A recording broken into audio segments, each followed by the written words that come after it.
కౌశిక్ రెడ్డి గారిని ఇది first time కాదు.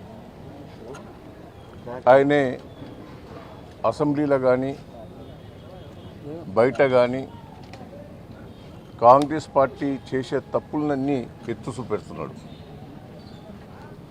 ఆయనను ఇబ్బంది పెట్టాలని చాలా కేసెస్ పెట్టారు. హైదరాబాద్లో కూడా కొన్ని కేసులు పెట్టారు. ఇక్కడ కూడా కమలాపూర్ కాన్స్టిట్యూన్సీలో చాలా కేసులు కూడా పెట్టారు. ఇది కేసులు గతంలో ఏప్రిల్నే పెట్టారు. అనుకున్న సాక్ష్యాలు లేవనే దాని మీద దాన్ని పక్క పెట్టారు. ఈ మధ్యలో కేసు పెట్టిన ఆయనే మన వరంగల్ జిల్లా వాసి ఆయనే. నేను అనొద్దు కానీ ఆయన మీద చీటింగ్ కేసులు, తప్పుడు కేసులు, వందల కేసులు ఉన్నాయి. ల్యాండ్ మాఫియా కానీ, అబద్ధాలాడి కానీ ఎన్నో కేసెస్ ఉన్నాయి. ఆయన కూడా ఒకరితో అన్నాడు, కాంగ్రెస్ వాళ్ళు నన్ను విపరీతమైన పోర్ట్ చేస్తున్నారు, టార్చర్ చేస్తున్నారు, నీ బిజినెస్లను ఆపుతాం, బెదిరిస్తున్నారు, నేను తప్పని పరిస్థితుల్లో కేసు పెట్టవలసిందే, కేసు పెడతా అని ఆయన ద్వారా కేసు పెట్టించి ఇది బెయిలబుల్ సెక్షనే అయినా కావాలని రేవంత్ రెడ్డి దగ్గర నుంచి పై లెవెల్లో పోర్ట్ చేసి ఈ కేసు పెట్టి కౌశిక్ రెడ్డిని ఇబ్బంది పెట్టాలని ప్రయత్నం చేస్తున్నారు. నేను ఒకటే అంటున్నా,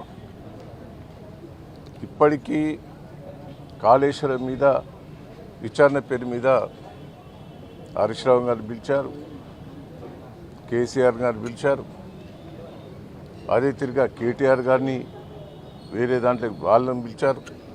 ఇట్లా ఎవరైతే గట్టిగా మాట్లాడతారో ఏదో రూపంగా కేసు పెట్టి ఇబ్బంది పెట్టాలని, ఫోన్ ట్యాపింగ్ లోపల కొంతమంది నిరికేయాలని ప్రయత్నం చేస్తున్నారు. దేనికైనా ఎదుర్కొందుకు సిద్ధంగా ఉన్నాం. ఇది ప్రజల కోసం చేసిన పనులు, ఏదో అవినీతి చేసిన పనులు కావి. ఏదో రేవంత్ రెడ్డి తిరిగా దొంగ నోటు తిరగనో అబద్ధాలాడి బ్లాక్మెయిల్ చేసి బతికే తత్వం టీఆర్ఎస్ బీఆర్ఎస్ పార్టీ నాయకులకు లేదు. దయచేసి ఇప్పటికైనా నీ సంస్కృతిని మార్చుకో రేవంత్ రెడ్డి. నీ గుణం ఎరికే, నీ క్యారెక్టర్ ఎరికే, నువ్వు ఏమేమి అవినీతి చేసేది కూడా దేశాల మీద అందరికీ తెలిసిపోయింది. రాష్ట్రం మొత్తం దివాలు తీసింది. ఇవాళ ఎక్కడికి పోయినా రేవంత్ రెడ్డిని తిట్టనో లేదు. ప్రతి దాంట్లో కరప్షన్. రాష్ట్రం మొత్తం దివాలు తీసింది. దమ్ముంటే స్థానిక ఎన్నికలు ఎందుకు పెడతలేవు? స్థానిక ఎన్నికలు పెట్టక మన రాష్ట్రానికి వచ్చే డబ్బులు కూడా పోయినాయి. గ్రామాలన్నీ కుప్పగులిపోతాయి. ఇవాళ కొంతమంది మంత్రులు మారుతున్నారు. ఏ రైతు బంధు టకా టకా టకా కొట్టేసినాం. సంవత్సరం ఎగ్గొట్టినవే సిగ్గనిపిస్తలేదా? ఆయనే ప్రతి సంవత్సరం 6 నెలలకోసారి టైం కేసేది. ఇవాళ సంవత్సరం ఎగ్గొట్టి ఆడ రుణమాఫీ సరిగ్గా కాలే, రైతు బంధు సరిగ్గా గతంలో ఎవరికి పడలేదు. అన్నీ మోసం చేస్తున్నాం.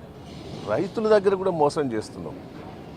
ఏదో రైతు బంధు కూడా వేసినట్టు వేసి లోకల్ బాడీ ఎన్నికలకు పోదామని అనుకుంటున్నాం.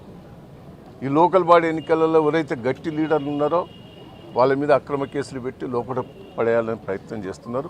ప్రజలు ఎదురు తిరుగుతారు. రేవంత్ రెడ్డి పరిపాలన అట్టర్లీ ఫ్లాప్ అయింది. ఇదే కాదు, ఇలా కాంగ్రెస్ పార్టీని నీకు సిగ్గనిపిస్తలేదా? రాహుల్ గాంధీ గారు నీకు 1 ఇయర్ నుంచి టైం ఇవ్వలే. నువ్వు ఫెయిల్ అయినావని మీ హైకమాండే చెప్తున్నది. మంత్రులు నీ కంట్రోల్ లేరు, ఎమ్మెల్యేలు నీ కంట్రోల్ లేరు, పార్టీ కంట్రోల్ లేదు. ఎవ్వరు పడితే వాళ్ళు విచ్చలవిడిగా మాట్లాడుతున్నారు. ఇంత దరిద్రమైన పరిపాలన నేను 40 ఏళ్ళ రాజకీయాలలో ఎప్పుడు కూడా చూడలేదు. ఘోరంగా ఫెయిల్ అయినా. ఇప్పటికైనా బుద్ధి తెచ్చుకోమంటున్నా. దయచేసి ఈ అక్రమ కేసులు పెట్టడో, తప్పుడు కేసులు పెట్టడో, అబద్ధాలాడో, మోసాలు చేసుడో ప్రజలు ఇంకా నమ్మించే ప్రయత్నం చేయకు. ఇప్పటికైనా మంచి పరిపాలన దీక్ష పోవాలనేది విజ్ఞప్తి చేస్తున్నా. తప్పుడు కేసులన్నీ కూడా విత్డ్రా చేసుకోవాలి. కౌశిక్ రెడ్డి గారికి ఎంబడే విడుదల చేయాలనేది నేను డిమాండ్ చేస్తున్నాను. సార్, ఈ కాంగ్రెస్ నేతల ఎపిసోడ్ వరంగల్ కాంగ్రెస్లో యుద్ధం జరుగుతుంది. అభివృద్ధిని పక్కకు వేసి వాళ్ళపైన వాళ్ళు విమర్శలు చేసుకునడం ఎట్లా చూస్తారు? ఇప్పుడు మీరు చూశారు, కంట్రోల్ లేదు. వీళ్ళే కాదు, అంతటా కంట్రోల్ లేదు. హైకమాండ్ చేతిలో లేదు. రాహుల్ గాంధీ గారు చెప్తే రేవంత్ రెడ్డి దించలేడు, రేవంత్ రెడ్డి గారు చెప్తే రాహుల్ గాంధీ దించలేదు. మంత్రుల్లో ఒకరికొకరు కోఆర్డినేషన్ లేదు, ఎమ్మెల్యేలలో కోఆర్డినేషన్, అన్ని జిల్లాల్లో కూడా అట్టర్లీ ఫ్లాప్ అయినాయి. ఎవరికి వాళ్ళే దోసుక తింటారు, ఎవరిని గట్టిగానే పరిస్థితి లేదు. ఒక ఎమ్మెల్యేని అందామంటే మంత్రి తింటాడు, మంత్రిని అందామంటే ముఖ్యమంత్రి తింటాడు. ఎవరికి వాళ్ళే విచ్చలబడిగా ఉన్నారు కాబట్టి ఎవరికి వాళ్ళే తోసినట్టు మాట్లాడుతున్నారు. అంటే హైకమాండ్ ఫెయిల్ అయింది. దీని మీద ఒక క్రమశిక్షణ, ఒక పద్ధతి అనేది లేదు. అట్టర్లీ ఫ్లాప్ అయింది. వరంగల్ జిల్లా కాదు, అన్ని జిల్లాలలో ఫెయిల్యూర్ అయింది.